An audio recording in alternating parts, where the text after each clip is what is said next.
Welcome to episode 41 of the Harsh Review Podcast, a television and movie review podcast. With me is my brother Sean, and I'm Ryan. How you doing, Sean? Hey, Ryan. What's going on? Hey, I'm pretty good. Yeah? Having a good week so far? Yeah, a little tiring, working a little too hard, but... Oh, well, you gotta pay the bills. You do. Always making time for the podcast research. Yeah. Gotta, put in the hours. You got to pay the bills to pay the bills for this. Yeah, well, it's not like this breaking the bank, but... Yeah, hey. Making Nice. pennies on the dollar, Sean. Yeah, well, a little more than that. Yeah. I went to Chicago for a couple days last weekend, and all I could really think about was Blues Brothers when I was there. Yeah. It's really what I think about when it comes to Chicago. Think about the musical Chicago? No, there's like a void in my brain where that just doesn't compete. Good. Yeah. The musical. Gotta get your priorities straight. Hey. Did you take the Blues Brothers tour? I don't know if they've got one. I mean, what else do you think of when it comes to Chicago? Any other good movies you can think of that take place there? I think of Ferris Bueller's Day Off. Oh, that's the other one. Yes. That's a good one because they go to the... Probably better. Yeah. They go to the Sears Tower, which is now called something else, and they traipse around the city, go to the art museum. But yeah, I don't really think of a whole lot of other type Chicago. I know Shameless, which I do watch from time to time. That's set in Chicago. Is that a good show? It's all right. It kind of plays out. I mean, I haven't watched it in a few seasons because it just like the main character, William H. Macy, he's great, but he's total loady. And it's like, how long are you going to keep pulling this off until you're dead? You know, like what's the premise? It's a family where kind of a obviously like broken family. They all have their issues, mostly raised by the older sister. And then, beginning of the show, he kind of reemerges. He's like a drunken, drug-addled, absentee father, and just getting all kinds of crazy misadventures with all the kids. Okay. So it's good, but it just kind of plays that premise out for a little bit long. I think it's based on a British television show, which, a lot of good American shows are actually like British shows, so. It's not terrible, but it's good. It's entertaining. I mean, he's great. I like him in most stuff I've seen him in. So, yeah, isn't his daughter in that show? I don't know. That was real daughter was like his daughter. I thought. Yeah, I'm not sure. I'm not that far along yet. Yeah, so I didn't really get to do a whole lot of Chicago stuff. Just a little quick visit, but I'd like to go back. No, didn't have any sausage. Sausage through Chicago. Yeah, I just wanted to climb up on the side of a building and just go hut hut hut hut hut hut hut. Right. hut. Yeah, so other Blues Brothers, Ferris Bueller. That was about it. Yeah.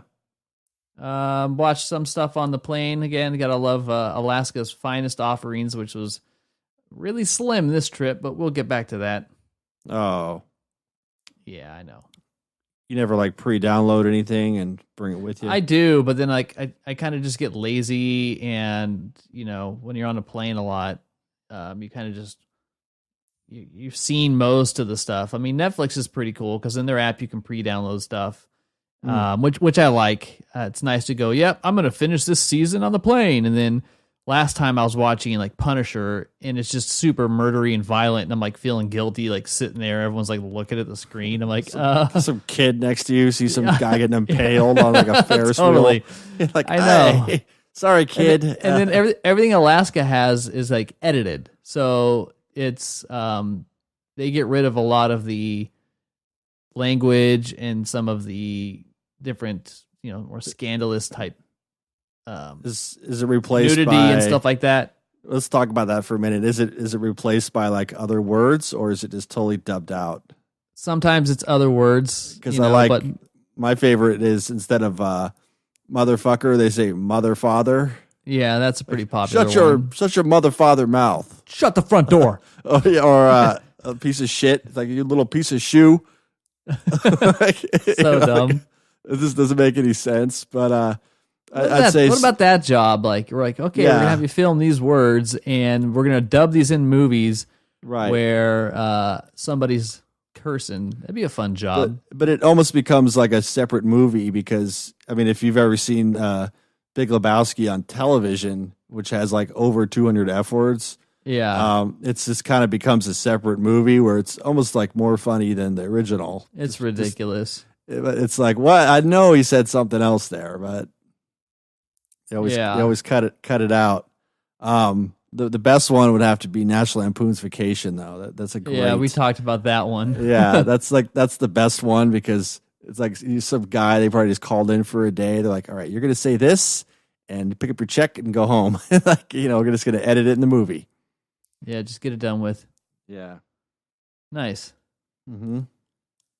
So that's about it for me. Okay. Yeah. Well, that's it, folks. Okay. Unless we have other stuff to talk about. I'm sure we probably do. What about you? Yeah. Oh, nothing too exciting. I do have some news and some new stuff I've been watching. Also have a couple games for you at the end of the show. Okay. So, I'm excited. Get right down to the news. Let's do it. Let's do some news. All right, news. So the big news this week, and I have like 10 windows on my phone dedicated to this, is about Henry Cavill exiting as Superman. So this came out, by the time you hear this podcast, it'll have been out for a little less than a week, but did kind of make a big wave on Facebook and the internet about Henry Cavill exiting his role as Superman for Warner Brothers. The exit reportedly occurred when there was a negotiation for a cameo in the upcoming Shazam movie. But yeah, right. Like it had to be broken over that. Broke down over scheduling conflicts. Which means now that, Warner Brothers isn't planning on making any Superman movies for a while. They're going to be focusing instead on Supergirl. Okay. Yeah. So, studio source said Superman is like James Bond, and after a certain run, you have to look at new actors. So, now it's like you have this whole separate feed going on where what if this person played Superman? What about this guy? What about this person? And then even like actors and comedians and stuff are like superimposing their head on a Superman, saying, I could be Superman, which is, so it's just kind of a lot of stuff going on. It came out, and then like the agent for Henry Cavill said, no, it's not happening. And then it was kind of confirmed by several sources that it would be happening. We already talked about him. He's going to be playing a role in the Witcher Netflix series. Yeah. So who do you think could be a good Superman if he doesn't do it? Because he's got the build, and he has like that Clark Kent generic kind of look. I thought he was pretty good in the role. Yeah, I thought he was great. This might get a laugh, but one person who kind of stepped up and threw his hat in the ring was Nick Cage, who, who's already tried to do it. Yeah, he was like very close to doing it though, about 20 years ago. Did you see the photos of him in the Superman outfit and stuff? Yeah. He had like the long Con Air hair and everything, and it was like his own approach. I don't know all the details of it, but I guess it was pretty funny. It was like, I guess it was Death to Superman or something like that. And they were really, about 20 years ago, I think they were talking about him doing it. And then I guess the movie just fell through. I think Kevin Smith wrote the screenplay and all this stuff. But I mean, I really don't know, who would be a good pick at this point. Just out of actors, and, you'd want to kind of maybe take a different angle, like focus on him when he's a little older. I know he's basically like an alien, so we don't know how well he ages, but maybe take a different point in his life and start the series that way, because it seems like every time they get a new Superman, they have to rehash the origin story and all that. Yeah. Which they really don't need to keep doing. They've already done that a couple times. We know what happened. Just kind of focus on separate things would be better. But I don't know. What do you think? Yeah, if they're going to do it again, same with Batman. What John Hamm was like, if they ask me, I'll do Batman. Of course, people will say that if they ask you, but I think it needs to be maybe like an unknown. I don't think we always need to have these big names do these action heroes because they're just not as believable to me. I mean, Wonder Woman worked out great because I didn't know who Gal Gadot was, and same with Cavill and you know, any superhero. I think they did. Hugh Jackman as Wolverine. Didn't really know him prior to Wolverine. Yeah. Some of the best ones is that's where you get to know that person from. So that's what they should do. If he's not going to be it, get somebody else in there. Yeah. And unknown is best because then you just kind of build it up. But I kind of agree with they're saying about the Bond thing. It's you kind of need to switch it out every couple of years and let the actor, you know, kind of find their own way and do other things. Yeah, no, I agree, you know. and I think the reason why they want these big stars now is because the cost of doing the movie and wanting to draw big box office. Like, what's this person's take going to be on this role? I don't know. It's that integrity between a great movie and you know, doing what's best for the character, I guess. Sure. So we'll see. Yeah, so no more Henry Cavill. I know, you know, we kind of got attached to him, but all good things must come to an end, and then new things begin again. So, and it could change. It hasn't been like 100% official. So he posted some cryptic thing on Instagram, and you know, I think it might be a negotiation tactic. So meaning maybe he needs to get paid, or knowing it kicking when they're down because DC hasn't been doing too great. So I don't know. We'll see how that goes. Yeah. Well, in other superhero news, we've been talking quite a bit about the new Joker film, Joaquin Phoenix, and we did see a photograph of how he's looking lately. I know we saw this pretty recently, Sean. Shed a little bit of weight, you know, making some crazy, like, weird facial expressions. I don't know. It looks pretty good. I mean, I'm thinking this is going to he looks kind of like a comic book Joker I remember from, like, The Killing Joke, like one of my favorite Batman incarnations. Yeah.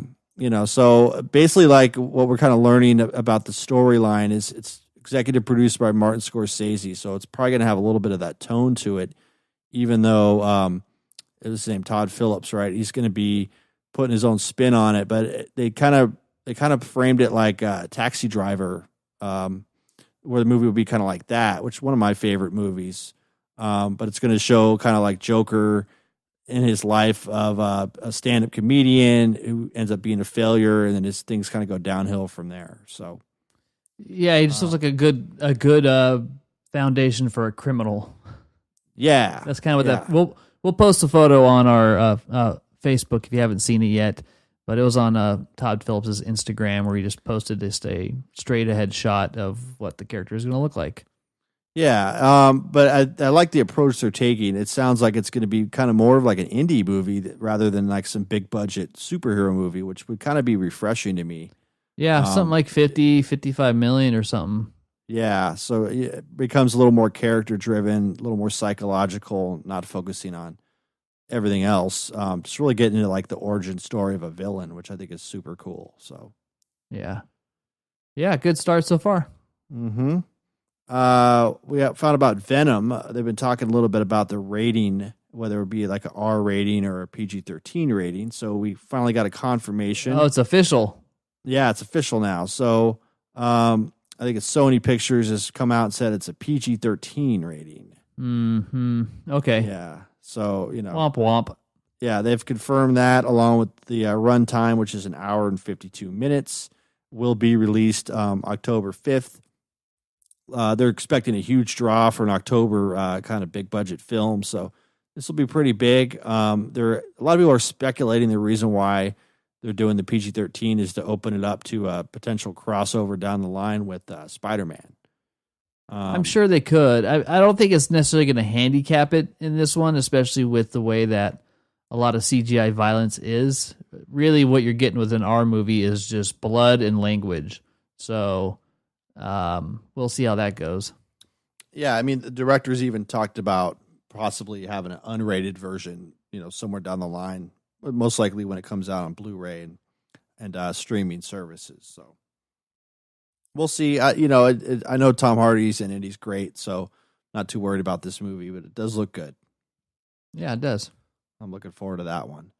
Finally, what I have for you today. Well, I had a story about John Hamm. Wanted to play Batman. Yeah. I know you kind of brought Sorry, that I up. stole your thunder. Yeah, that's all right. I mean, he kind of looks like a comic book character, though, doesn't he? He does, but I don't see him as like a Batman type. He's a little too clean and proper. Maybe it's the Don Draper, vibe he's got, but Right. I don't know. Yeah.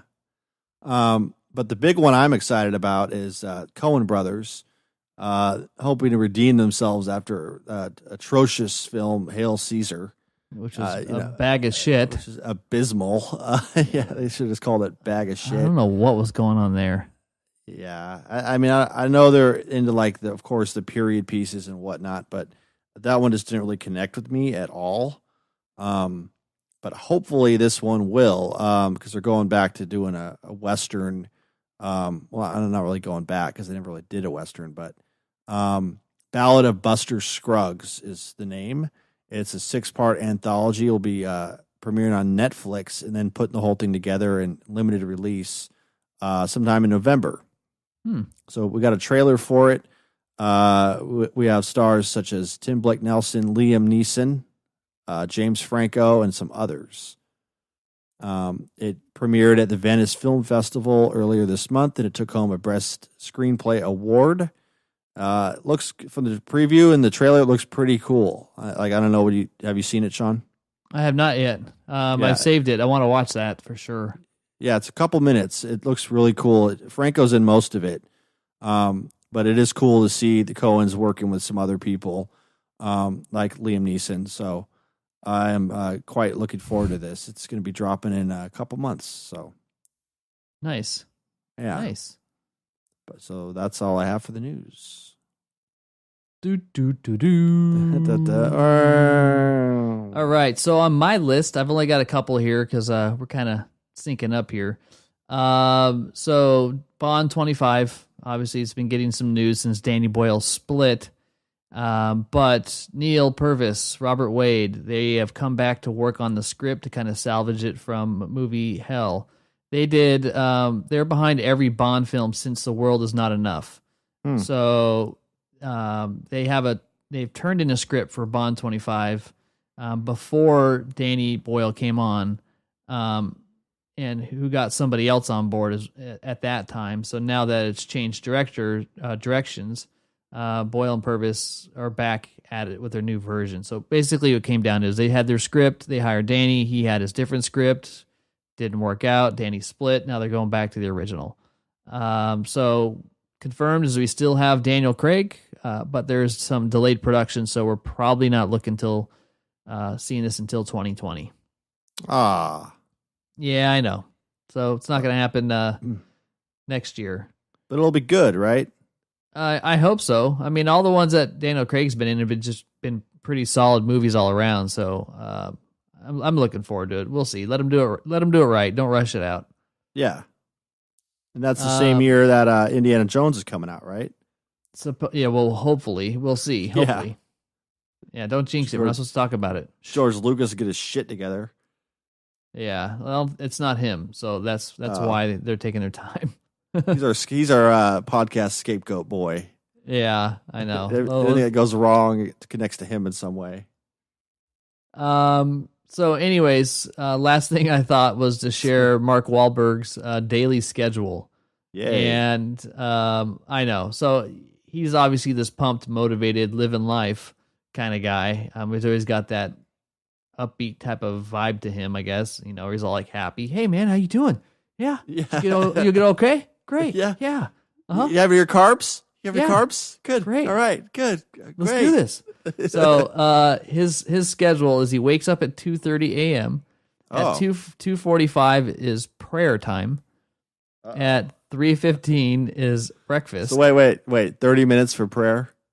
Yeah, but it's 15 like minutes to go boom, or 15 minutes to go boom boom from 2:30 to 2:45. That's not in the schedule. He does prayer time for half an hour. Has breakfast at 3:15. 3:40 to 5:15 is his workout. At 5:30, he does a post-workout meal for half an hour. Then he showers at 6 a.m. and then does golf at 7:30 a.m. Then at 8 a.m. has a snack. Snack. So It's so like he's eaten 3 times before I've eaten once. Yeah, basically. and then 9:30 a.m. he does cryo chamber recovery. Yeah. I don't know why that was a tough one there. So then at 10:30 a.m. he has another snack. God, how many snacks you gonna have, dude? He's got to maintain that bod, and then What's at 11 what's a.m. the snack consist of? Anything? I don't know, fruit roll up. Okay. 11 a.m.'s family Fruit time, leather. meetings, work calls. 1 family p.m. is time. lunch. 2 p.m. meetings, Snack. work calls. 3 p.m. pick up kids at school. 3:30 p.m. Snack. snack. Yeah. 4 p.m. workout number 2. And then at 5 p.m. he showers. And then 5:30 p.m. dinner, family time, and then it's bedtime at 7:30 p.m. But at 7:15 he has another prayer that he doesn't have a heart attack from all these snacks he's eaten. Yeah. I don't know. So that's the schedule: 2:30 to 7:30. So when's he making Bedtime. movies? I'm sure that when the movie happens, that schedule is thrown into disarray. I don't know. Right? I mean, I just like how those little snacks are scheduled. well, how many do we have? I wasn't keeping track, but How many like snacks? Yeah. You got 3 little snack breaks in there. Snack, lunch, breakfast, dinner, 2 workouts, prayer time. Beef jerky time. I know. Yeah, makes so me there feel you have like it, folks. shit. It makes me I am feel a really loser. good about myself. Yeah. That I'm having more snacks though. I think I'm besting him in snacks. Like, Probably. yeah, Mine just says like 7:30 to 11 p.m. snack time. right. Stare at a computer from 8 to 8:10. Like, you know, Just miserable. Roll out of yeah. bed. Right. All right. Mark Wahlberg. That's just incredibly motivational to me to start getting up at 2 a.m. Sure.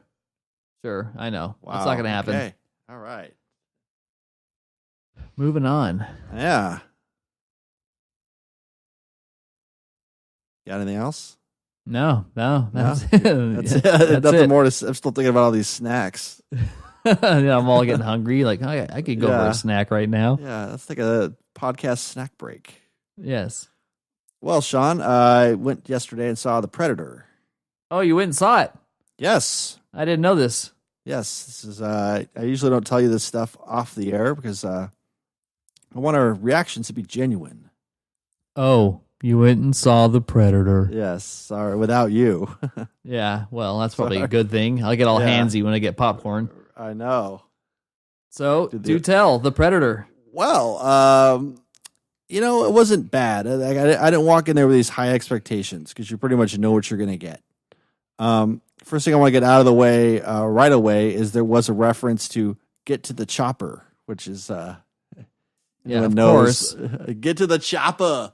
And if anyone knows like Arnold movies, that's like in every movie there's a chopper. Everybody knows that. Yes. Yeah. So there was that. But it wasn't terrible. Like some of the CGI honestly looked kind of rushed at times. So it didn't look like that great.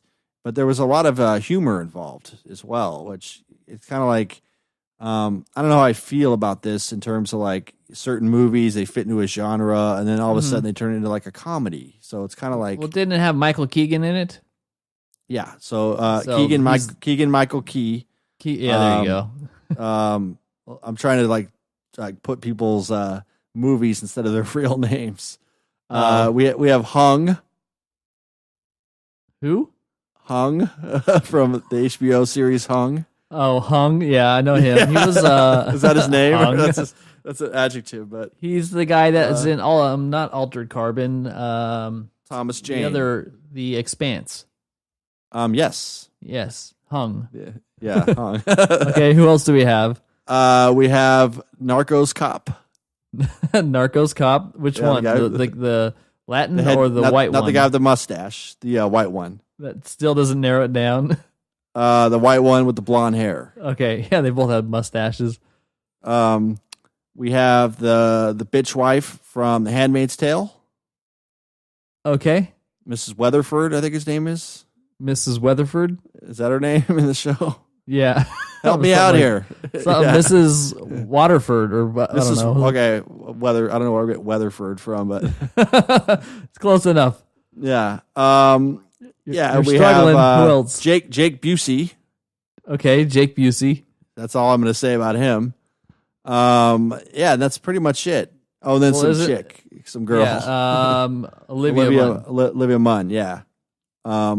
She hasn't really done anything notable to have her own to be anointed with a character name yet. Yeah, you have to do some of the stuff that we all know. So.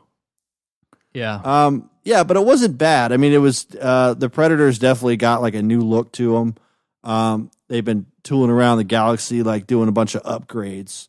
So to their physique. So that's kind of cool. What I liked was they had some Predator dogs.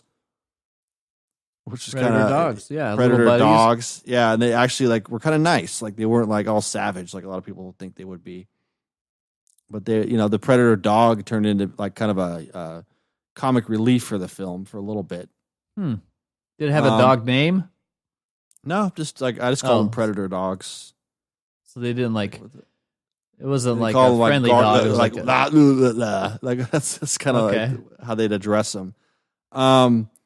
Yeah, it was definitely gory, what you expected, Hope so. Right. Unlike like the very first Predator, it's like, where everybody kind of gets picked off one by one. It kind of took a while for that to go down in this one. And then like the characters that Narcos cop meets up with, they're all like escaped, or they're not escaped, but they're all basically insane, like military guys. So you have a little interesting dynamic there. Cool. I'd recommend it to anyone who likes action movies or the Predator genre. I don't know how it's faring at the box office or the reviews, but it's basically a popcorn movie. It's fun to watch. I was pleasantly surprised. Had a good time. So you recommend it? I recommend it. The Predator. Yeah. All right. It's kind of misleading because there's more than one Predator in the film, so it's like. Well, that's what. Yeah, I mean, I'm curious to talk to Matt from NFHC podcast. I know he said he was going to go see it, and he knows all the Predator stuff. He knows all the Predator lore. Yes. So I don't know if you call him a Predator head, if that's a thing or whatever. Okay. Or is there like a term for people who are way into Predator? I think Predator head's pretty good. Predator head. I like that one. We should trademark that. Predator head. Predator head. Yeah. I was curious to see what he thinks about it, but glad to hear it wasn't a train wreck. It actually, turned out okay. I mean, if you don't you can't go into these movies with like these high expectations. It's just basically like a stupid action movie. You don't really have to. Improbabilities are going to be all over the place, but that's what it is. Okay. Then I've been watching a lot of stuff at home, so I did have time to wrap up some series I've been working on. One of which was Castle Rock. Oh, you did? Okay, I'm almost done. I have like 1 or 2 more episodes to go. I was getting away on that one. What I'm about to say is not really going to ruin anything for you, because I really like this show. Like, I don't want to. I'm going to have a little spiel about it for a minute. I do like this show. I like the way it's going, but then around episode 7 or 8, it started to get a little weird. Yeah. And then I looked at who the executive director was, and I'm like, oh yeah, J.J. Abrams, who did Lost. And so, at a certain point in Castle Rock, it does this like Lost kind of thing where it just starts really messing with your head. Give me an example so I can see if we're aligned. Without like trying to, give away any big things. Where is that happening for you? Because I think I'm around 7 or 8. I'm not want to give away like anything too much, but I'll just talk more of in a general way. But it's just kind of like with alternate realities, wormholes, weird kind of flashbacks. You know what I'm saying here? Yeah. So it's going and like I'm not saying it's bad or like I'm really like, oh shit, here we go. It doesn't again feel kind that of thing. Stephen King-y, right? Exactly. It's getting to, you could definitely tell where the Stephen King kind of ends and the Abrams stuff starts coming in. So not a bad thing. I mean, it's not, it's not like overloaded. It just kind of gets weird. Yeah. It kind of took a turn for me. So, but I still like it. It's a good show. It's well done. That dude, Bill Skarsgård, he's great. He's got he's so creepy. He's got a weird look to him. He should do more stuff. I really like what he's doing with this one. But yeah, finished that one off. That was it was good. I liked it. Cool. Okay. Yeah.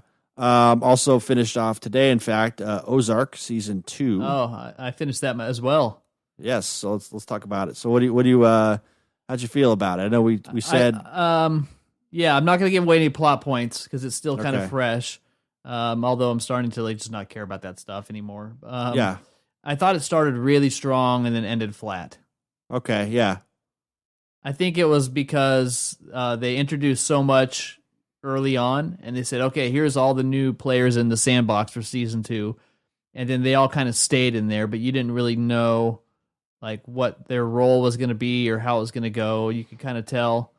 And yeah, so I don't know. I think it definitely ends to where the show feels like it's going to have a lot more longevity than I think I anticipated. Yeah. Meaning now they changed the arc from being a show that would be 3 seasons to a show that would be 5 seasons. Potentially. Yeah. I think that's what they kind of did is shifted gears as opposed to being like a sprint to some crazy conclusion to kind of slow it down a little bit and make it something that could last a lot longer. Yeah, I think like the first half for me was really kind of like a lot of tension. Like you didn't know what was going on or what would happen next. Yeah, but then around maybe halfway point, like 6 or 7, it started to kind of unravel and unwind a little bit, and like you said, settle down. So I still think it's a good show. Has a lot of potential. The acting's great on it. It's just kind of like, yeah, you don't know what's going to happen next. Yeah, I don't know. So what were your overall feeling is, do you agree that it started strong and ended flat, or do you feel like it is right where it needed to be? I kind of agree with what you're saying. I mean, it did kind of like, I could have said like, oh yeah, this could end this season, the way things are going. They were having like, just, I'm not going to give anything away, but whatever, like an FBI investigation on the family's, dealings, the Bird family's dealings. So it was kind of like, oh yeah, this could end now. But then it kind of, what I kind of liked about it was it got into like the individual characters a little bit more on this season, and just kind of got into their psychology and things like that. So, but then it just like the last couple episodes were just kind of dragging for me. They could have locked it up in 8, maybe 7 or 8. They don't have to go full 10 all the time. Yeah, I agree. But I did enjoy it. I mean, it's still good, but I feel like they could have just done it a little quicker and shorter, and that would have been it. Did you pick up on the Twin Peaks reference? No. So isn't the cop or the FBI guy the guy in Twin Peaks? I don't think he is. I'm not He's sure. Not? I don't know. I know he's in. No, he's not. Okay, he's not. But I've seen him in he the looks Changeling. like him. Yeah, he was in the Changeling. Yeah, I felt like a Twin Peaks reference to me, where he was like, you know what? It's the only good thing about this town, or something like that, is the French toast. And he was eating it because he's like, you always see him eating the French toast at that place, and that's like the apple pie or whatever that reference. Right. It felt like a reference to me because he didn't want to be in that city. He's just there to do his thing. Same with the lawyer too. She's like, I can't wait to get the hell out of this town. So it's like a lot. You could totally tell, like, just like these people that live there and they just kind of stay. I like how one of the sons is named Three.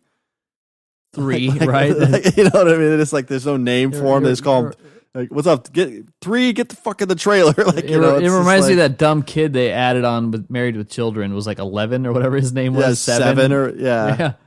I was like that. But it's made me think of Seinfeld really quick. Like 3 when you said that. Imagine being named a number. You're just like, yeah, that was the that's the order I was born in. Jeez. But I mean, we'll see where it goes from here. I don't know. Still a decent show though. I mean, I don't want to disparage it too much. Yeah, still a great show. Yeah. Do you think it's better or heading in the direction to be better than like a Breaking Bad, or do you feel it shouldn't be compared? I think it should be compared. I mean, and there are obviously like parallels. It just seems like in this in this show they've set it up to more where, whereas in Breaking Bad it was like you had the Mexican cartel and then like the local drug dealers. Whereas in this show it's like Mexican cartel, you have the local hillbillies, then you have like the mob guys, and so and then you have the gaming commission and the government. So it's like you kind of feel a little more of a tension pulling in Ozark. Breaking Bad's a lot more of a slow burn, to me, but it's like you kind of know. It kind of made you think at the end of the 5th season, like when that was done, you're like, yeah, like Gilligan probably had this whole thing written out when he started, and he pretty much planned everything. It just seems that way. Whereas with Ozark, it doesn't really seem that way. It just seems a little more adrift, where a lot more possibilities can happen. So it's not as tightly structured, I guess, as Breaking Bad is. Which, Breaking Bad is one of my favorite shows. It was really kind of an anomaly when it came along, and a lot of people weren't sure what to make of it. And then it just kind of became this story where the main hero was, in fact, the villain, but you were kind of rooting for him or not. I don't know. Yeah, that's true.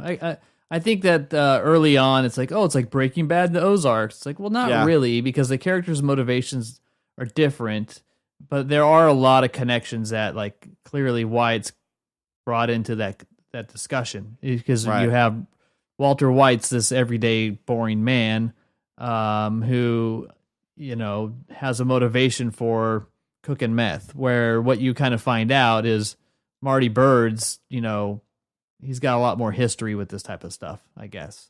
Yeah.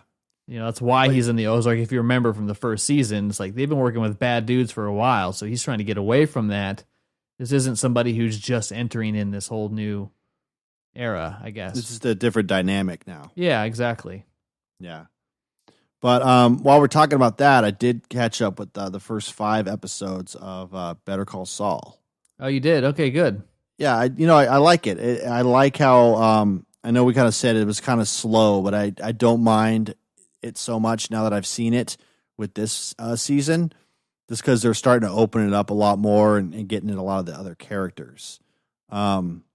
So, just from my impressions, it's not so much focusing on Saul, but you're like getting into a lot of other aspects of the show and other characters that are in Breaking Bad that are kind of being revealed slowly in early incarnations, but you still see it. So how do you feel about my prediction where I think they're going to take it? Do you think that's a possibility? Yeah, I could see that happening. Where like the way that they connected concurrently, is the blue meth? Yeah, where they kind of concurrently carry the show on while Breaking Bad is just starting up. I think that's cool, like if they did that. But you're definitely setting everything up right now. So, like, it just seems to me, even though it is kind of a slow-paced show, like there's a little more momentum in this season than the previous season, which really kind of dragged, like, to be honest with you. Season 3, this is season 4, right? Yeah. Yeah, I think it's season 3, there were just some episodes where it's like, all right, how did that further anything? It just like didn't seem like much was going on. It seems like they have their story, but they need to make it last like 5 seasons, so they're really stretching it out.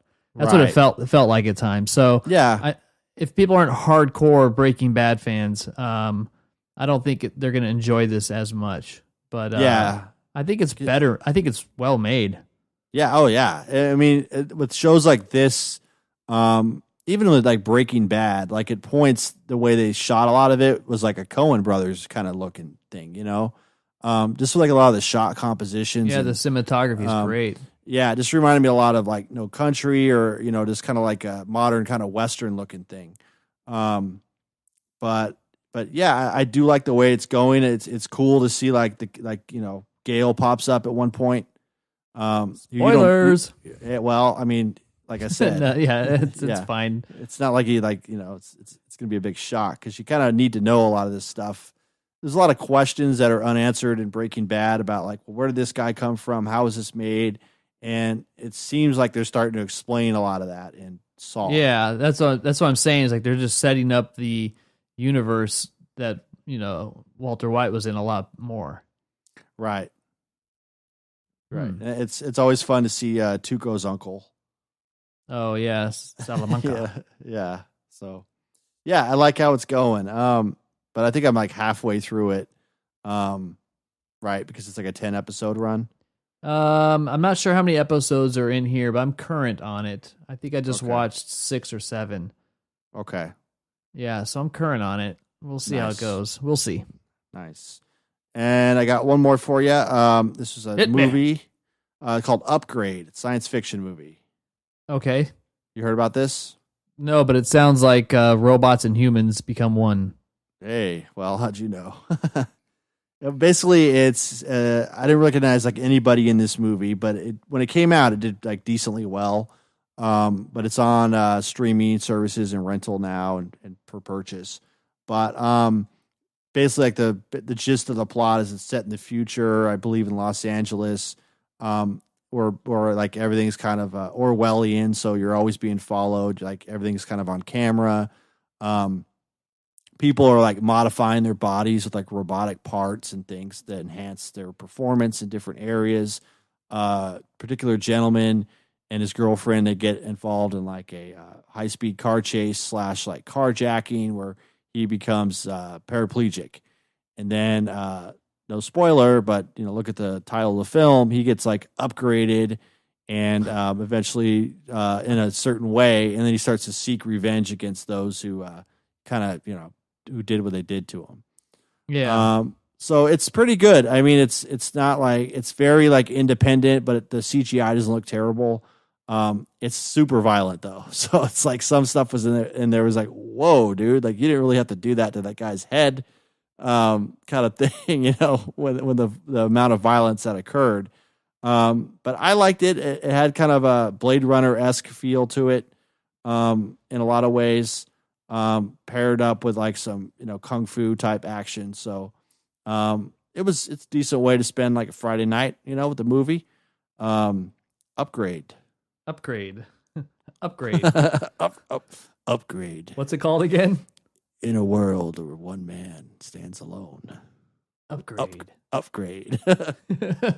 Upgrade. Upgrade in a world. Hey kid, you want an upgrade? Come here. Yeah. How much for an upgrade? Hey.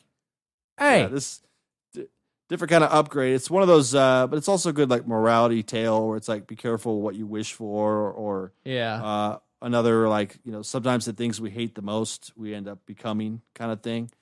So I got that from it too. Upgrade. Brought to you by Pepsi. Pepsi. I don't know. Anyway, what have you been watching, Sean?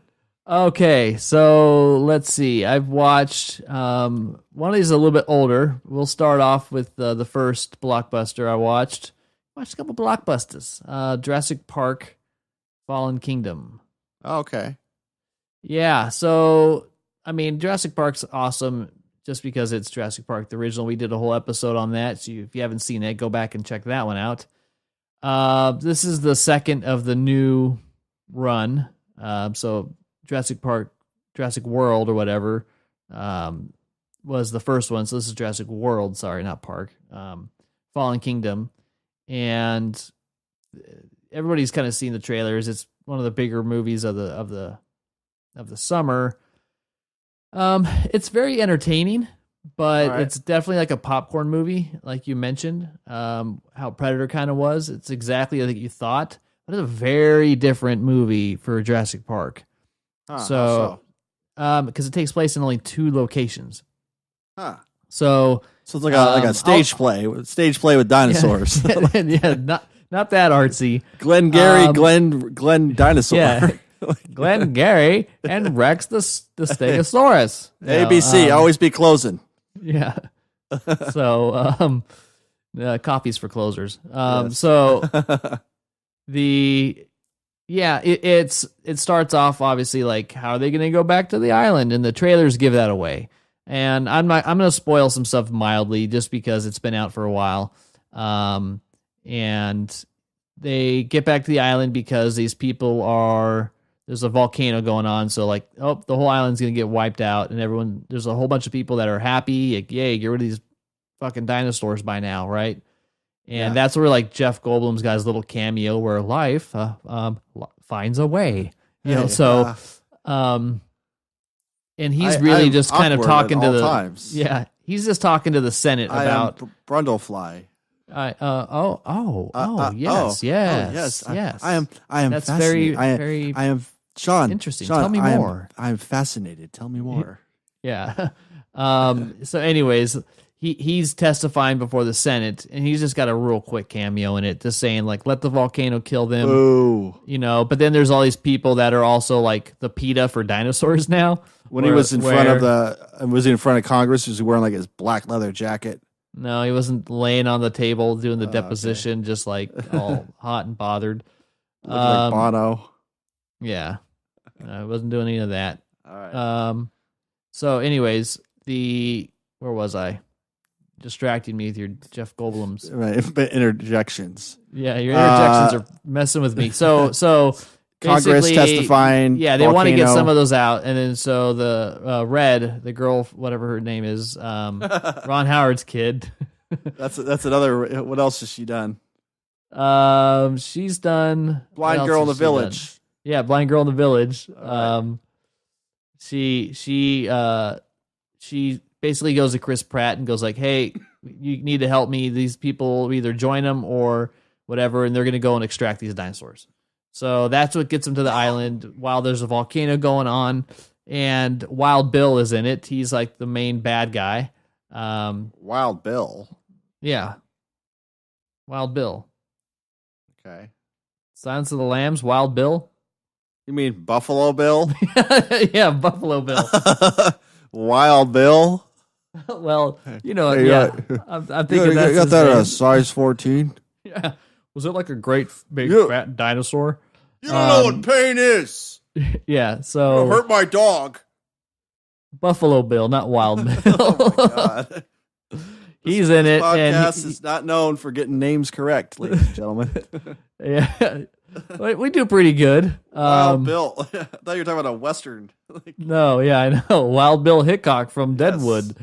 Wow. So anyway, he's one of the main bad cop guys. He's got a short run, but the dinosaurs come off the island pretty quick, and they go to like an auction house that some millionaire has, and it's like he's got this huge like dino complex built in like his giant mansion in Northern California. So the rest of the movie takes place at that mansion. So when you saw like the trailers, like the dinosaur on the bed and all that kind of stuff, now you kind of understand like the environment. So you get about 25 minutes of like volcano action, and then the rest of it is at this mansion. And that's kind of different. Has a little bit more of like a horror element to it, but a little more of a popcorn horror element to it. Okay. To where it clearly doesn't take itself as serious as the other ones, whereas the first Jurassic Park felt like a serious movie. While it had scary moments, it wasn't doing scare tactics just for the sake of doing scare tactics. Right. This one's not like that. Like they're clearly doing like Scream type of stuff, It's like an old like Vincent Price movie where they're all locked in the house kind of thing. Kind of, yeah. So it's got a different vibe to it. Cool. That's kind of cool though. Yeah. I mean, you have to change the format after a while. Yeah, if you're going to keep doing these kind of movies. So, fascinating. Tell me more. More, please. I'm intrigued. Yeah, so that's kind of it. All right. So outside of that, I would recommend it for people who like Jurassic Park. I think it's not a good movie in the scope of all the Jurassic films. But it was still pretty fun, so I can't really complain about that. Rent or purchase? Purchase it if you really enjoyed like Jurassic Park 2 or 3. Rent it if you thought those movies were not that great. Nice. So that's probably what I would suggest. Okay. Yeah. Tell me more. We're probably doing a horrible version of that, by the way. I know. He's listening right now, we hope. Yeah, he's like, these fucking pricks. I'm gonna write a letter to somebody. Yes. So the next blockbuster, so I already checked that off. I watched Solo again. That came out on digital download. So we're just gonna say that as it is. It was still enjoyable, simple movie. Played it safe. I think it's like a very clean, well executed movie that doesn't really wow you, but it doesn't really disappoint either. Yeah. I can't say though that I did enjoy, like, the more I watch it, the more I like the Solo Chewie moments, or those are the best parts of the movie, and I think they come through pretty well. Romance. Yeah, that's the best part is that element to it. So it was more enjoyable the second time through because you already are used to the character and you know the plot and you know all that kind of stuff, and so you can just enjoy it for what it is. So I still like that movie. I think it's a good addition to the Star Wars universe. It's nice now that we can enjoy it and not have to worry about everybody bitching about how much money it supposedly did not make. Yeah, it's still a well-made movie. So yeah. Moving on. I liked it. So let's move on. One movie that I didn't quite like as much was Ocean's 8. Ugh. I know. This is the Ghostbusters version of the Ocean's 11 series. Did the wife make you watch this one? Yeah. Okay. It's okay. I was like, I'll check it out. Yeah. It's still in that Ocean's universe. So Sandra Bullock is Danny Ocean's sister. Oh, and runs the family, does it? He's dead, I guess, in this one. So it's like it's her talking to his grave, and I'm like, how did he die? They don't really tell you. It's exactly like you think. It was very underwhelming, very clean. I mean, we got the bomb expert, we got the computer guy, we got you've got Rihanna's the computer expert, and then you've got like the pickpocket thief, and then you've got the jewelry expert. You've got, let's see, the like motorcycle expert, all terrain vehicles. Kate Blanchett was in it. You've got, all the different experts. So same template. Then they have their little montage that says like, okay, here's what it is. What I hated the most about this movie, and it's not so much strong word. It's not an Ocean's 8 thing. It's just heist movies. I'm sick of the word job. Yeah.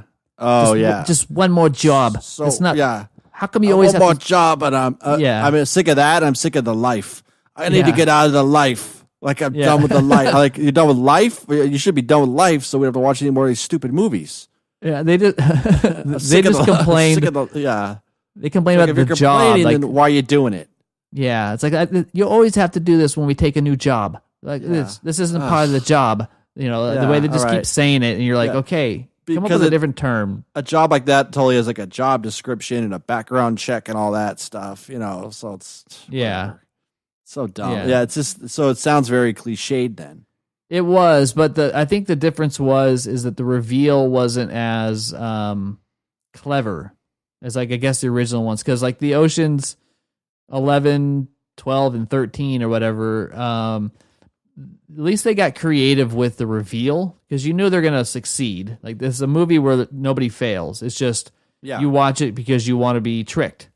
You're part of the con, so to speak, as a viewer. Mm-hmm. They played it really safe on this one, and it was exactly as you thought. And they did have a reveal though, and you're like, oh, that's it, and then that's kind of it. So. Yeah, I was a little disappointed in the reveal, but it was very clever. They did a good job with like their job. So the life, get out of the life. They did an okay job with that. So it was well made, well executed. The actresses were great. So there were some pretty funny moments in it. So I'm not faulting the effort or the directing or the writing. It's just it's like a graham cracker with no cinnamon. You're like, oh, I guess I'll eat it. I'm hungry. It's a bit dry. I might need some milk with that, perhaps. Can I get some Nutella, please? Thanks. Yeah. Sick of the job. Yeah, the job. The job.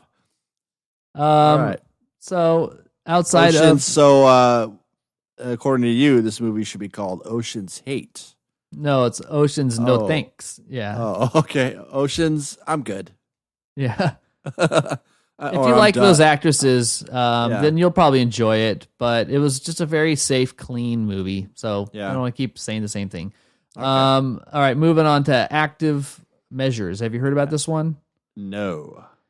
It's a documentary that just came out digitally, and it's about like Russian colluding and hacking in American politics. A lot of it's about Vladimir Putin and Donald Trump. And the main people they have talking in it is the late Senator John McCain and Hillary Clinton. She does some interviews in it. It's a very well made. There's a little bit of it feels like it's, liberal propaganda a little bit. Like obviously a Republican's not going to make this. But it's pretty crazy. So, I mean, I had to do some research to kind of go, you watch any kind of documentary, it has an agenda, and you don't want to Michael Moore or anyone. Yeah, you know what I mean. You have to be skeptical. So going places he doesn't belong. But they did a really good job of like stating, just keep things really factual based, because it's all on like public domain information in regards to how involved Trump is with the Russians and how long he has been involved with the Russians, which is kind of crazy because he's had lots of Russian mobsters launder money through Trump Tower and all these things that they can. And yeah, you just got to see it. So if you're somebody who likes political stuff, and you're someone that, wants to kind of learn a little bit more about like Trump, Russia, their involvement with each other, it's kind of freaky because there isn't a single individual point of view. It's like a very intelligent documentary. Definitely worth checking out. It's pretty cool. Yeah, I think I'll watch it. You should. Sounds fascinating. Yes. Tell me, tell me me more. Yes, I just drag out every word and sentence because it sounds interesting. Oh, okay. Oh, yeah. Sean, what else have you been watching that's interesting? Fascinating. So the last thing that I watched is a documentary called Neat. Neat. What do you think it's about? Yeah. What do you think it's about? Like how to keep your hair neat and perfect without cowlicks. No, it's about bourbon, the history of bourbon. It's called Neat, the History of Bourbon? Yes, Neat. Oh, okay. The history of bourbon. And I learned a lot. It was pretty cool. Nice. Didn't know what makes bourbon. Like, first of all, like there's this guy on there, like there's some people that have been making bourbon their whole life out in like Kentucky. And he's like dynasty looking guys. Yeah. He's like, basically bourbon can be whiskey, but whiskey cannot be bourbon. And bourbon has to be like totally pure and natural. It goes in white and clear and gets its color from smoked barrels that it has to age. Typically they take like 15 years or something like that for some of it. Has to be American. That was made very clear. So if you get America whiskey somewhere else, then it's or bourbon, whiskey. It's not bourbon. Bourbon is only American. And there's one other thing to it. Like has to be totally pure. There's a certain minimum of proof. I think it has to go in like at a minimum of 120 proof. Has to be in these smoked barrels. It has to be American. And you can only drink it in a big glass and then fill up like 1/32 of the glass with it. Yeah, right? They talked about how people drink it. They had, what's his name? Steve Zahn. What's his the comedian guy? Yeah, the comedian. He's like all like quick and witty kind of guy. What's his name? Got cool hair. Right? Steve Zahn. Yeah, he does a lot of discussions in it because he's a big bourbon guy, I guess. Ugh. It was just kind of really interesting them going around talking about how like it almost totally died and collapsed and then was brought back like in the early 80s because most of the places that made bourbon went away. It was kind of interesting. Okay. And where would we find this? I have no idea. I watched it on Alaska Airlines. Documentary. So you just search for search for flight on Alaska and you can watch this movie. There you go. Most expensive movie ever. Yeah. Yeah. But it's worth it. Yeah. All right. Yeah. Well, Sean, do you have anything else you watched or is that it? That is it. That's more than enough. Well, then I think it's time for some games. All right. I like your enthusiasm. Yeah. I'm going to do some movie critiques, Sean, and you're going to have to guess what the movie is. Oh, okay. This one again. Let's do it. I'm excited. Are you okay with this one? I like it. Go ahead. The late Roger Ebert wrote a book called Your Movie Sucks. Okay. So I'm going to read you a couple paragraphs from reviews, and you're going to tell me what the movie is. The only thing I'm going to tell you about the movie, Sean, is the year it came out. Okay. This particular film came out in the year 2003. Okay. Are you ready? Yes. Okay. For these aliens, space travel is a prologue for trips taking them where few have gone before. They explode from the business end of the intestinal tract through that orifice we would be least willing to lend them for their activities. The movie, perhaps as a result, has many farts as the worst teenage comedy, which is to say, too many farts for a movie that keeps insisting, with mounting implausibility, that it is intended to be good. When Morgan Freeman turns up belatedly in a movie, that is usually a good sign because no matter what has gone before, he is likely to import more wit and interest. Not this time. When the filmmakers are capable of the first half of this movie, what came over them in the second half? What inspired their descent into the absurd? When it comes to crap weasels, his heart just doesn't seem to be in it. Sean, what's the movie? Dude, I have no idea. What year is this? This is 2003. 2003. Your big clues here are Morgan Freeman shows up in it. Yeah. And they're aliens that come out of the asshole. That's what kind of lost me. Yeah. Aliens that come out of assholes. Oh boy. Yuck. I have no idea. I feel like I should know this. I don't know. I surrender. You don't know? No. Sean, the movie is Dreamcatcher.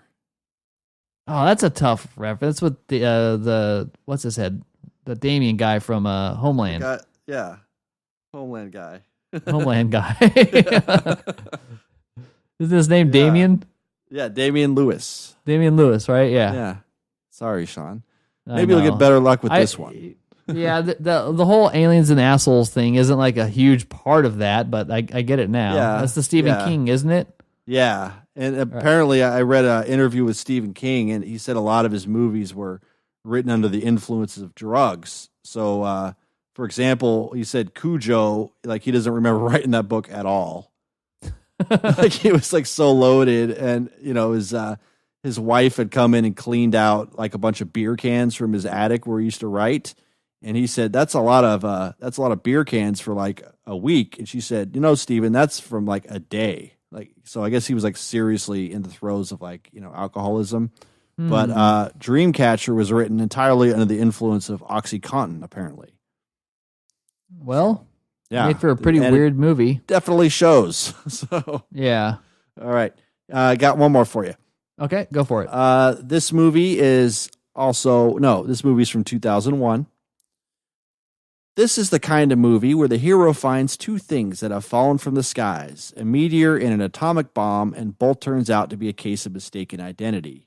Yes, the meteor is actually a large chunk of frozen treasure from an airplane lavatory, and the bomb is actually a large human waste storage unit.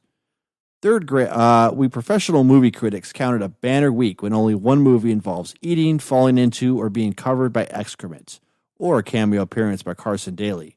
We are not prudes. We are prepared to laugh. But what these movies, including this one, often do not understand is that the act of being buried in crap is not in and of itself funny. When I sit down to watch this movie, here's the first note I took. Approximately 6 minutes until first cow fart set a fire. This movie doesn't waste any time letting you know exactly where it stands. What year? 2001. Yeah, you got me, man. This is too tough. All right. The way he speaks about it is like so cryptic. Yeah, I'm kind of picking out different. Yeah, it's a little tough to kind of like. There's not a whole lot that I mean, Carson Daly is like the only thing, and I'm like, if you wouldn't have said his name, my mind probably would have gone in a different direction. Let me give you one more quick little one from the same movie. The movie has a very funny moment. It involves, a spoiler alert, Christopher Walken, an actor with so much identity and charisma that his mere appearance on a screen generates interest in any audience, and gratitude and relief from this one. He plays a character named Clem, who has good reasons for not wanting to appear on television. Eventually, he reveals that he has gone underground with a new identity and is now Gert B. Frobe. I mean, it sounds like I should know this. It's like Hitchhiker's Guide from the Galaxy or something, you know? No. I I don't know. Coneheads? You're close, Sean. It's Joe Dirt. Joe Dirt. Oh, yeah, I've seen like once. That movie's terrible. Yeah. Oh, well, I'm sorry. You and Ebert would be in the same ballpark. Yeah. I'll make them easier next time, Sean. Yeah. Well, feel free to do some creative liberties with the all right, with the language, the phrasing. Yeah, I think he's a pretty good writer. Like a lot of these are kind of funny just to read. Each one's like a couple pages, and he just like totally slams a lot of these movies, and you're like, yeah, that makes sense. Yeah, no kidding. So, yeah, pretty good for a $2 book. Can't complain. Yep. All right, Sean. So next up in games is I think you have a couple for me as well.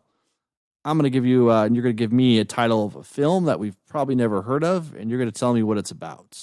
All right, so I'll go first since you you stumped me on those two this week. All right, Sean. I thought I had this in the pocket. All right, so your first movie is called Santa with Muscles.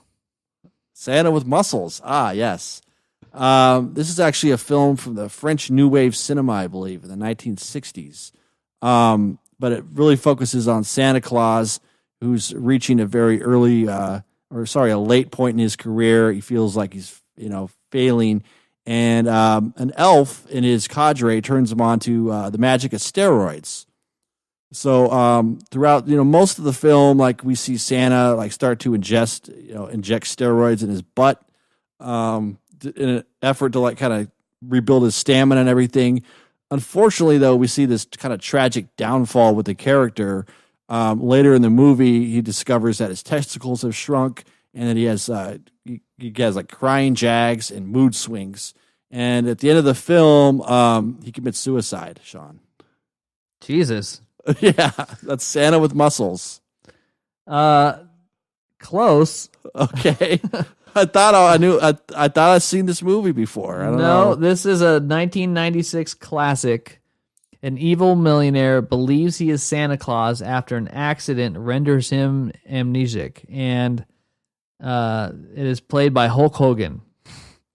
Santa with Muscles. Okay. I don't know anything else about the plot. Yeah. But the cover is Santa looking shredded with his chest out.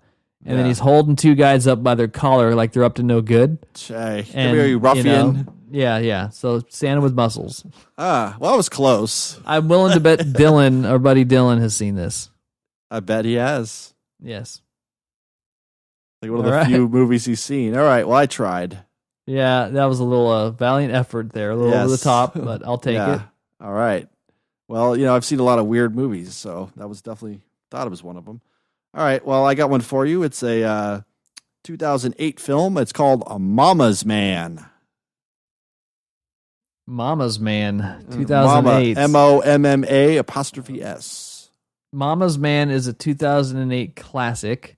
Okay. That is essentially about a guy who never leaves the house, lives with his mom, and really just kind of lives that way until she eventually passes away, and then he is forced to face the real world on his own. Yes, that's what it's about. You're wrong, Sean. Yeah, I know I'm wrong. Yeah. It's actually about a 30-something. His name Mikey. He lives in L.A. with his wife and infant daughter. You don't trust anybody with the name Mikey. You're right. Grown man visits his parents in their cramped New York City loft. Seemingly out of nowhere, he refuses to return to his adult responsibilities and retreats into a world of toys, comic books, high school friendships, and mother love. Mother love. Not much happened. This is Leonard Maltin here. Not much happens in this naturalistic, deliberately paced psychological portrait, but what does is engrossing and insightful. Okay. All right, Mama's Man. Mama's Man. Okay, so you may have heard of this one. Last one from me.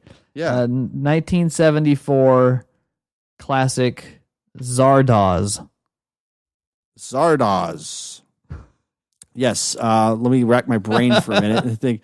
Yes, Zardoz is about, he's like a space pirate. Kind of, it's really hard to explain this film, Sean, because it has it's done like in a very experimental fashion that predates, Quentin Tarantino doing like the kind of cut up narrative thing. But it's kind of a whodunit in space, and Zardoz is a space detective who must solve an intergalactic crime when an asteroid crashes into a intergalactic spaceship. But a lot of people think the asteroid was sent there deliberately to destroy this spaceship. So Zardoz, it was meant to be like a franchise. Didn't really take off, but I think they had a couple more planned after this one. That's spot on. Okay. Did you read this offline? No, I like this movie's like a cult classic. I don't know if you've heard of it. But this is a 1974 sci-fi flick starring Sean Connery in a linen Speedo, and it is about. It is named after a homicidal floating stone head that travels across a post-apocalyptic landscape of a futuristic Earth. So I had the genre correct. Yeah. Yeah. You sure you're not describing another film? No, that's this is it, Zardoz. Yeah, one of Sean Connery's lesser-known pictures there. It looks so bad. Wow. The picture of him, oh my God, I gotta send this on. This is the worst. Please post it to our site. It's the worst photo I've seen in a long time. How did he get talked into doing this? Well, cocaine is a hell of a drug, Sean. It's so bad. How do you spell Zardoz? I'm at Zardoz. Okay. Yeah. So what I'm going to do is I'm going to send you this photo. Whoa, dude. Are you looking at the one I'm talking about? Why is he smiling with all that shit on? Like he's wearing like basically a man hammock with suspenders attached to it. It's like boots that go up to his butt. He has a gun like held out to his side, and he has a man bun ponytail thing. Wow, this looks terrible. Yeah. Bad. It looks really bad. We might have to devote a whole episode to this one. I'm sorry. Yeah, maybe we have to actually watch it and give it a full review. And his chest looks like weirdly hairy. Yeah, I don't know. Like this is getting weird. Okay. I don't feel comfortable anymore. All right, Sean. Well, you brought it up. Yeah, my bad. Yeah. All right, I got one more for you. Okay. All right, it's from 1969. It's a British film. It's called Sinful Davy. Sinful Davy. Yep. Well, Sinful Davy is the prequel to that Adam Sandler movie where he played that little evil guy. What's that? Nicky? Nicky? Little Nicky. Little Nicky. Sinful Davy is the prequel to that movie about his grandfather and how he got started prior to creating Lucifer. It's a little backstory there. Yeah. Huh. Okay. Not as romantic as yours. I think you have this one confused with something else. This is it's actually a tale of a 19th century Scottish highwayman, and his love for a nice, quote unquote, nice girl is rather ordinary, but does have pleasant performances. Based on a true story. Yeah. Okay. Anyway. That was a dud. Sinful Davy. Yeah, you did all right. You get it mixed up with something Davy. else, though. Yeah, it doesn't sound very sinful to me. Yeah. Sounds like just have at it, Davy. Yeah, an ordinary guy. Ordinary Davy. All right, Sean. Well, I think that's it for games. I think that's everything, right? I think that's everything. Yeah. Let's wrap it up. Yeah. So we're very glad you listened, Sean. Why don't you tell us what we're all about? Tell the listeners. So if you haven't stopped by before, first time, welcome. We're going to be doing this every week, continuing. This is episode 41. So we're pretty excited to continue to talk about movies, Sinful Davy, Zardoz, you name it. We only talk about the hits here. Stay connected with us over on all the social channels at The Harsh Review, Facebook, Instagram, Twitter. And if you want to support the podcast, you can go over to patreon.com/The Harsh Review, HARSCH. And my name is Sean. And my name is Wild Bill. Wild Bill.